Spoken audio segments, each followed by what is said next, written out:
How did instant replay come about? The problem was is that directors were complaining about the fact that if there was a spectacular play, they couldn't go back and show it, and it really irritated them. And so they asked the NBC news department to see what they could do about coming up with some device. Well, after about 6 or 8 months, they tried several different devices. They tried taking two tape machines side by side, feeding the tape from one through the video head of another, and putting a little loop in it to act as kind of a delay. So they figured that within 10 or 15 seconds, they would be able to see a playback of that play. Well, the theory was okay, but in practicality, it didn't work, because if the two operators, one on each machine, weren't in sync, you could rip the tape, it would tear apart, get hung up, and things like that. So they discarded that. And the second attempt they tried was to build a huge box that was 2 inches wide and about 8 feet tall, and they were going to feed one end of it in through a tape machine, and the other end would pile up tape on top, one on top of the other. But what happened is, when you take this tape and start stacking it up, if you're waiting a minute or two, it's going to crease the tape and you couldn't play it back. So they abandoned that idea. Finally, they came up with, and this time the RCA machines came through for us. They had two RCA tape machines in the remote truck that was used for football and other remotes. And I was assigned as a tape operator.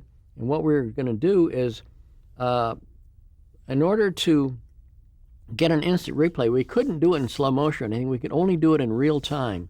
And so the technique was to record the play when the ball was going into play, and as soon as the ball was dead, start the rewind. And in order to know where to stop the tape in reverse to find that spot, we had to devise some kind of a trick. And so what I said we should do is put a tone of audio wide open, as loud as we could get it, because there was a tremendous amount of noise in that truck, and the director screaming in the earphones and the audio from the games going on. You couldn't hear anything.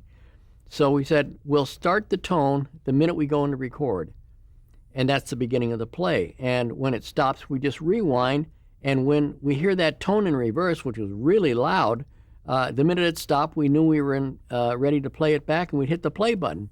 We could get a play from the time it ended back on the air in 8 seconds. And it was great. The only problem is that those were 90-minute tapes, which weighed about 30 pounds, and you'd have to take the supply reel, which was above the take-up reel, and with all your might, grab that and start swinging it in reverse until you got to the end of that tone. By the end of the game, the tape had stretched, and so after the game, we threw away this $350 roll of tape because it was worthless. But it was good for what it was intended to do, and it worked out very well. And that was the first instant replay, and it worked until they came up with better things, but that lasted for several years. And the next year, I did the first Super Bowl instant replay using the same technique. But the thing is, you never get to see those games, even though you're sitting there looking at them, because you're working so hard and so fast that you have no idea what's going on. You have to focus yourself directly at the job you're doing, and I don't even know who won at that point until we got to the end of the game, because it was such a hectic operation.